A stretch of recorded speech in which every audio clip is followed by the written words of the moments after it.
2025년 마지막 날 수요 예배입니다. 오늘부터는 마가복음을 시작하도록 하겠는데요. 먼저 찬송가 28장 부르고 마가복음 속에 마가가 누구인지를 살펴보고 은혜 나누도록 하겠습니다. 찬송가 28장 함께 찬송하겠습니다.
오늘 본문은 마가복음입니다. 1장 1절에서 8절인데요. 오늘 본문 두 번에 걸쳐서 은혜 나누도록 하겠습니다. 먼저 본문 같이 읽겠습니다. 하나님의 아들 예수 그리스도의 복음의 시작이라. 선지자 이사야의 글에 보라, 내가 내 사자를 내 앞에 보내노니 그가 내 길을 준비하리라. 광야에 외치는 자의 소리가 있어 이르되 너희는 주의 길을 준비하라. 그의 오실 길을 곧게 하라. 기록된 것과 같이 세례 요한이 광야에 이르러 죄 사함을 받게 하는 회개의 세례를 전파하니 온 유대 지방과 예루살렘 사람이 다 나아가 자기 죄를 자복하고 요단강에서 그에게 세례를 받더라. 요한은 낙타 털옷을 입고 허리에 가죽 띠를 띠고 메뚜기와 석청을 먹더라. 그가 전파하여 이르되 나보다 능력 많으신 이가 내 뒤에 오시나니 나는 굽혀 그의 신발끈을 풀기도 감당하지 못하겠노라. 나는 너희에게 물로 세례를 베풀거니와 그는 너희에게 성령으로 세례를 베푸시리라. 네, 오늘은 마가복음 첫 시간 2026년도에 마가복음을 수요 예배의 말씀으로 선택을 해서 나눌 텐데요. 오늘 첫 번째 시간으로 마가복음은 무엇이고 또 마가는 누구인가에 대해서 살펴보고 은혜 나누도록 하겠습니다. 새롭게 마가복음을 읽으면 참 좋겠습니다. 마가복음은 예수님에 관한 이야기로 소개되어 오고 있는 사복음서, 마태복음, 마가복음, 누가복음, 요한복음, 예수님의 이야기가 공통적으로 포함되어 있는데요. 세 개는 구성이나 내용들이 비슷합니다. 마태, 마가, 누가는 그렇고요. 요한복음은 좀 생소한데 그러나 예수님에 대한 이야기이기 때문에 이 네 개의 복음서를 사복음서라고 하고요. 마태, 마가, 누가는 비슷비슷하다, 뭐 구조적이나 관점이 비슷하다 해서 공관복음이라고 합니다. 그래서 예전부터 이제 사복음서를 상징적으로 동물에 비유해서 내 생물에 비유해서 소개하는 그런 일들이 있었습니다. 마태는 인간이자 천사의 모습으로 오신 예수, 그다음에 마가복음은 세례 요한이 광야에서 외치는 자의 소리다 해서 포효하는 사자와 같다 해서 이제 사자의 모습, 그리고 누가는 황소, 소, 제물로 오신 예수, 고난받는 종 예수, 뭐 그렇게 표현을 하고요. 또 독수리는 요한복음을 가리켜서 그렇게 표현을 하고 있습니다. 이렇게 예수님의 이야기를 각자의 독특한 관점과 또 독자에 따라서 복음서 저자들이 각자의 이야기를 사복음서에 소개해 주고 있다라고 하는 것입니다. 그래서 내용도 비슷한 것도 있지만 또 독자적인 이야기들이 많이 나와 있는데요. 그러면 왜 같은 이야기를 4명의 사람들이 할까? 통합하면 안 되는가? 이렇게 생각할 수도 있겠습니다만, 교부였던 이레니우스라고 하는 사람은요, 복음서가 4개인 이유를 동서남북이 세상에 있는 것처럼 집을 지을 때 4개의 기둥으로 지어야 또 안전하고 튼튼하다. 또 그래서 4개의 복음서가 필요하다, 이런 주장을 했습니다. 뭐 설득력이 있는지는 모르겠습니다만, 또 AD 170년경에 교부 유스티니스의 제자가 있는데요. 타티아누스가 그러면 이 복음서를 4개로 합치면 어떨까 해서 실제로 4개로 합해 보았습니다. 그런데 인기가 없었어요. 우리가 이제 그러한 면을 보면서 통합하려는 시도를 디아테사론이라고 하는 그런 시도가 있었는데 문제는 인기가 없었다. 그래서 이 다양성이 꼭 나쁜 것만은 아니다. 불편한 것이 아니고 다르기 때문에 더 실감날 수도 있다. 마태에는 없고 있고, 또 마가에도 있고 없고, 또 누가에도 있고 없고, 요한에도 있고 없고 하는 내용들을 하나하나 살펴보면 더 실감나고 더 특징과 색깔을 분명히 드러내고 있다라고 하는 것을 알 수가 있습니다. 그래서 이 4개의 복음서는 각자의 독특한 위치, 또 중요성이 있다라고 하는 것. 그렇다고 하면 오늘 마가복음은 어떤 책인가를 보면은요, 예수님을 소개하는 최초의 책입니다. 마태, 마가, 누가, 요한복음 중에 가장 먼저 기록된 책으로 대체적으로 학자들은 마가복음 우선서를 주장하고 있는데요.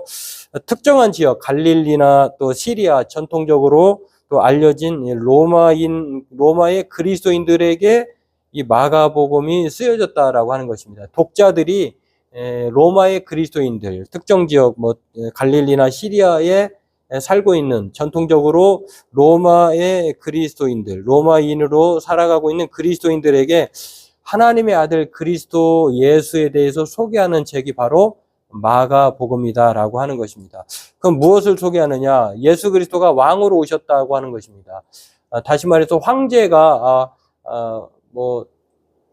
통치하는 그런 왕이 아니라 예수님이 통치하는 왕이시다라고 하는 것을 소개하고 있고요. 그러면 이제 이러한 이야기들을 소개하면서 그러면 마가는 어떤 사람인가를 우리는 좀 알아봐야 되겠죠. 이 마가복음이 로마인 그리스도인들 대상으로 특별한 목적을 가지고 쓰여졌다고 하면 그 특정한 목적이라고 하는 것은 우리가 생각해 볼 수 있는 것들이 있는데요. 왜 기록으로 남길까? 마가복음을 왜 기록으로 남길까? 그 이유는 있죠. 왜냐하면 자꾸 잊어버리니까 기록으로 남기는 거, 후대가 그것을 기억하도록 기록으로 남기는 것이고, 현재의 사람들에게는 그 교훈을 통해서 더 견고한 신앙을 세우도록 하게 하는 것이고요. 또 이 기록으로 남기는 것을 통해서 변증하고 또한 논쟁하는 데 있어서 바른 논쟁을 하도록 자료로 제공해 주는 것이겠죠. 그러한 면에서 마가복음이 이렇게 최초에 기록된 책으로 우리는 이해할 수 있고요. 그러면 이 마가복음을 기록한 이 마가라고 하는 인물은 어떤 사람인가? 마가 요한이라고 불리는데요. 사도행전 12장 12절의 내용을 보면은 마르코 요한이라고 하는 마가 요한에 대해서 소개하고 있는데, 마가는 로마식 이름입니다.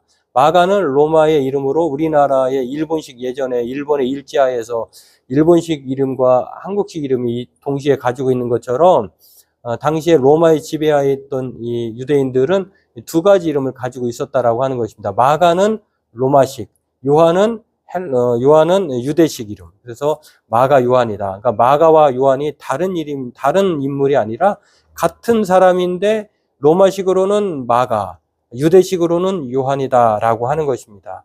그리고 이 사람은 대단히 부유한 집의 아들인 것을 알 수가 있는데요. 그 마가 요한은 꽤 부유한 집의 아들이었고 또 베드로의 통역관으로도 또 바울과도 함께 선교 여행에 동참했던 동행자이기도 하고요.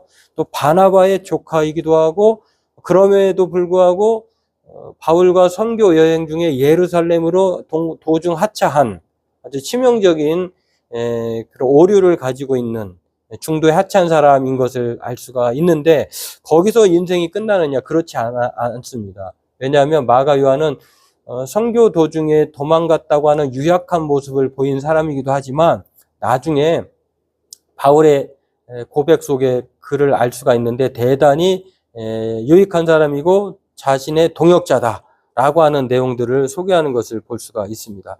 그래서 이 마가 요한 같은 경우는 대단히 화려한 사람입니다. 집안 형편이나 부한 집이나 또 그의 집이 기도의 장소로 소개되었을 뿐만 아니라 기라성 같은 베드로와 바울의 그 동행자였다고 하는 것, 선교 여행의 동행자라고 하는 것을 보면서도 참 이 사람은 또 바나바의 조카였다라고 하는 것을 보면 대단히 집안이나 여러 가지 환경적으로 유복한 사람이었다. 그럼에도 그는 치명적인 중도에 돌아가 버린 예루살렘으로 돌아가 버린 실수를 범한 사람이기도 하는데요. 물론 돌아간 이유가 여러 학자들에 의하면 추측이 있습니다. 향수병에 걸렸다. 이건 그것은 소명에 관계되는 것보다도 자신의 병이 또 복음 사역에 해롭기 때문에 어쩔 수 없이 돌아가게 됐다라고 하는 추론을 하는 학자들도 있습니다.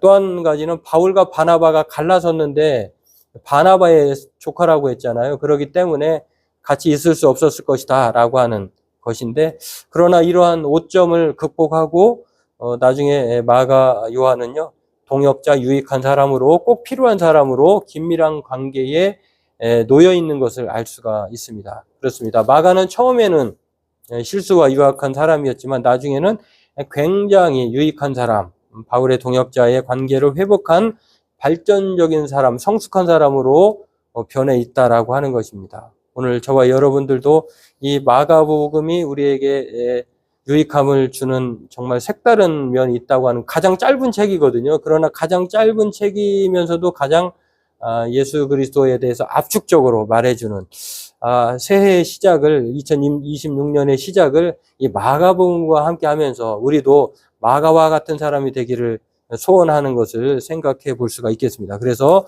이 마가복음이 첫 번째 신약성경 예수님에 관한 최초의 책이고 또한 그것을 통해서 그가 성숙한 사람으로 변화되어 가서 저자에 이르기까지 이렇게 변화된 모습을 보면서 우리 또한 이 시대의 마가 요한처럼 이 시대에 예수님을 삶으로 또는 그 목격자로서 증언자로서 새해를 맞이했으면 좋겠습니다. 마가처럼 이 핍박과 고난의 상황에서도 말씀과 삶의 목격자요 증인으로서 그리고 오직 예수 그리스도를 붙들고 살도록 하려고 하는 자신을 비롯해서 모든 사람에게 유익함을 주려고 하는 그런 마가 요한처럼 우리 또한 이 마가복음을 통해서 한 해 동안 성숙하고 성장한 그 믿음의 사람들로 발전되는 저와 여러분 되었으면 좋겠습니다.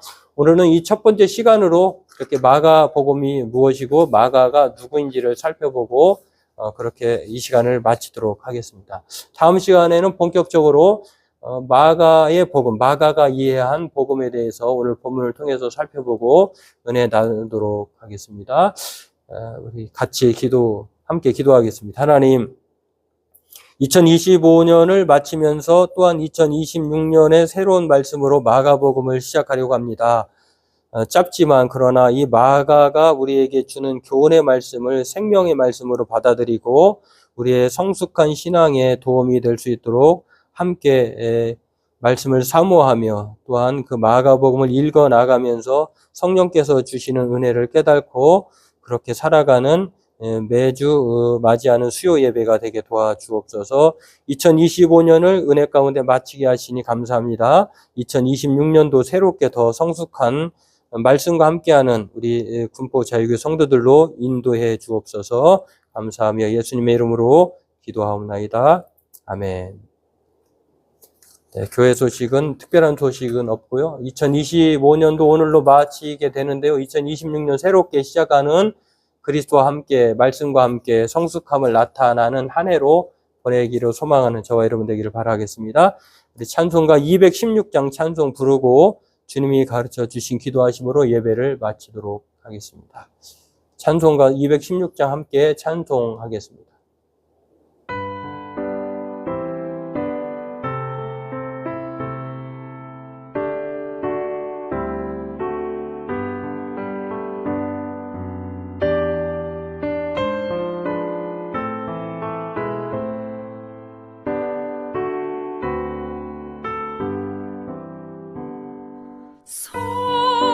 성자의 귀한 몸 날 위하여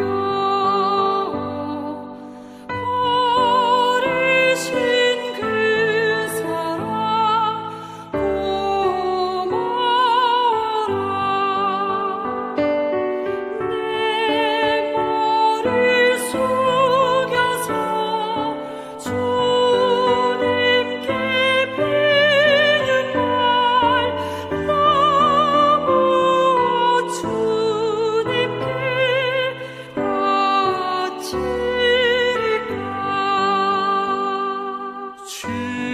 지금도 날 위해 간구하심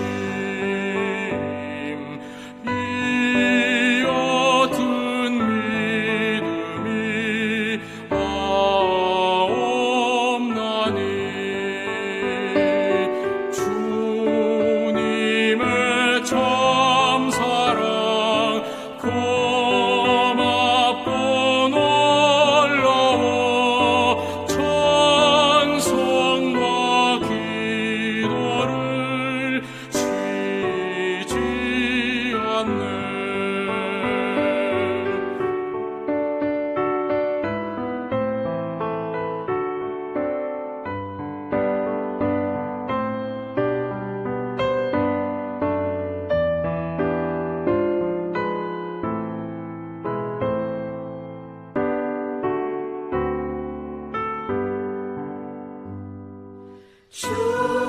주님의 십자가 나도 지고 신실한 믿음과 마음으로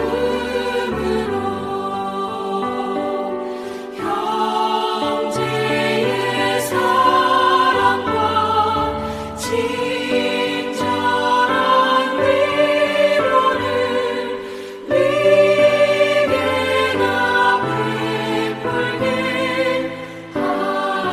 하옵소서.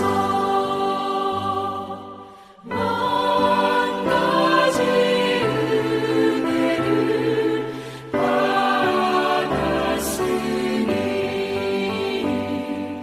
내 평생 슬프나 즐거우나 이 몸을 온전히 주님께 바쳐서 주님만 위하여 늘 살겠네.